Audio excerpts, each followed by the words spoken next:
Assalamualaikum warahmatullahi wabarakatuh. Bismillah, alhamdulillah, wassalatu wassalamu ala rasulillah wa ala alihi wa sahbihi wa mawalah. La hawla wa la quwata illa billah. Amma ba'du. Pemirsa channel Al-Kais yang dirahmati Allah, anak-anakku, siswa-siswi SD Islam Integratif Al-Kais yang kami cintai serta yang kami banggakan. Syukur alhamdulillah pagi hari ini kita panjatkan kehadirat Allah serta salawat atas Rasulullah Muhammad sallallahu alaihi wasallam.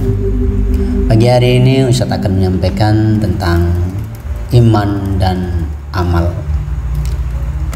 Pemirsa channel Al-Kais yang dimuliakan Allah, iman berasal dari bahasa Arab amana yang berarti mempercayai, tasdiq membenarkan.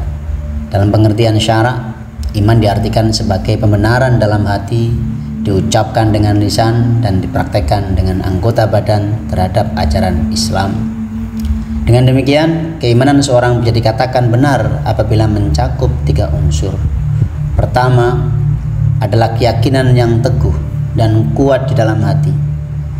Artinya bahwa hati betul-betul menerima, mengakui dan meyakini segala hal yang harus diimani sesuai perintah. Keyakinan ini harus utuh dan tanpa ada sedikit pun percampuran dan keraguan dalam imannya. Sebagaimana dijelaskan dalam surat Al-Baqarah ayat 42, a'udzubillahi minasyaitonirrajim, wa la talbisul haqqo bil batil wa taktumul haqqo wa antum ta'lamun. Janganlah kalian mencampur adukan kebenaran dengan kebatilan, dan janganlah engkau menyembunyikan kebenaran padahal engkau mengetahuinya. Yang kedua, keyakinan dalam hati ini diikrarkan dengan pengakuan dan ucapan lisan atau isyarat. Pengikraran ini disimbolkan dengan pengucapan 2 kalimat syahadat. Asyhadu an la ilaha illallah wa asyhadu anna muhammadar rasulullah. Dengan segala konsekuensinya kedua kalimat syahadat tersebut. Dan yang ketiga adalah realisasi dan pembuktian keimanan, atau dalam bahasa Al-Quran adalah wa amilus shalihat, amal yang solih dan perilaku yang baik, atau dengan kata lain mengamalkan al-Islam secara sempurna. Seseorang dikatakan benar-benar beriman ketika lahirianya sesuai dengan batinianya, benar dalam keimanan dan ikhlas dalam melakukan amalan. Mereka lah yang dikatakan sebagai golongan as-shadiqun, orang-orang yang benar-benar dalam keimanannya. Sebagaimana Allah firmankan, sesungguhnya, yang artinya sesungguhnya orang-orang yang beriman hanyalah orang-orang yang beriman kepada Allah dan Rasul-Nya. Kemudian mereka tidak ragu-ragu dan mereka berjihad dengan harta dan jiwa mereka pada jalan Allah. Mereka itulah orang-orang yang benar. Surat Al-Hujurat ayat 15. Oleh karena itu, syarat diterimanya amalan adalah kebenaran iman. Para ulama mengatakan bahwa antara iman dan Islam tidak mungkin bisa dipisahkan. Pembedaan antara keduanya tidak lain hanyalah pembagian dalam pembahasan. Adapun orang yang mengklaim beriman dengan lisannya tetapi iman itu tidak meresap ke dalam hatinya, maka dia merupakan orang munafik. Dan ciri orang munafik itu ialah antara kata mulutnya selalu berbeda dengan kata hatinya. Dan orang munafik adalah para penghuni dasar api neraka. Para pemirsa dan Al-Kais yang berbahagia, anak-anakku, siswa-siswi SD Islam Integratif Al-Kais yang kami cintai, sebagaimana telah dikatakan dan kita ketahui, Islam adalah ad-din yang berintikan iman dan amal. Jika iman itu diibaratkan pokoknya, maka dari pokok itu keluar cabang-cabangnya. Cabang-cabang tersebut dalam kacamata Islam meliputi semua bidang kehidupan. Maka seorang mukmin harus sadar dengan segala konsekuensi keimanannya. Karena ketika imannya lemah, maka yang menjadi pendorong adalah hawa nafsu yang akan menggiring dirinya kepada maksiat.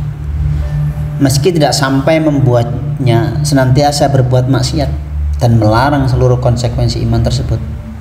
Tentunya semakin kuat dan sempurna iman seseorang, semakin besar pengaruhnya untuk melakukan amal perbuatan yang sesuai dengan keimanannya. Oleh karena itu, ketika seseorang mengucapkan kedua kalimat syahadat, ia harus sadar dan tahu apa yang terdapat di balik kedua kalimat syahadat itu.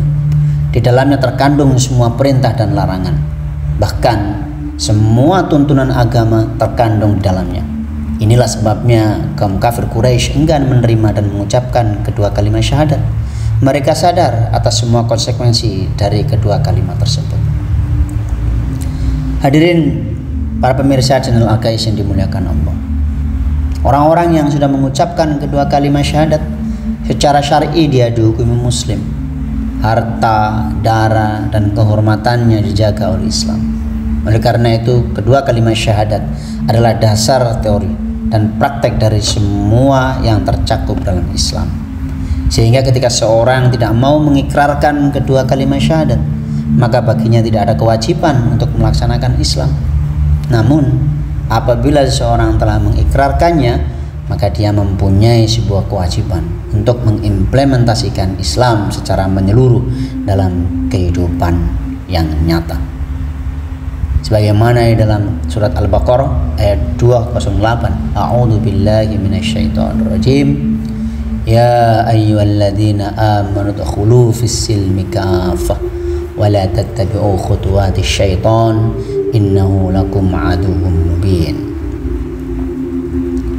Wahai orang-orang yang beriman, masuklah kalian ke dalam Islam yang menyeluruh, yang sempurna, dan janganlah kalian ikuti langkah-langkah syaitan, karena syaitan adalah musuh yang nyata bagimu. Pemirsa channel Al-Qais yang dimuliakan Allah, kedua kalimat syahadat ini seharusnya menjadi roh kehidupan dunia. Sebagaimana dikatakan Syed Qutb bahwa kalimat tauhid atau kedua kalimat syahadat adalah pedoman kehidupan. Keimanan terhadap kalimat tauhid akan menciptakan keselarasan antara manusia dan sunnatullah di alam ini. Oleh karena itu, apabila dunia ini dipenuhi kekufuran terhadap kalimat tauhid, maka yang terjadi adalah kehancuran dan kerusakan. Karena sudah tidak ada lagi yang keserasian dengan alam yang semua takluk dan tunduk kepada pengakuan kalimat tauhid. Wallahu a'lam bishawab. Wassalamualaikum warahmatullahi wabarakatuh.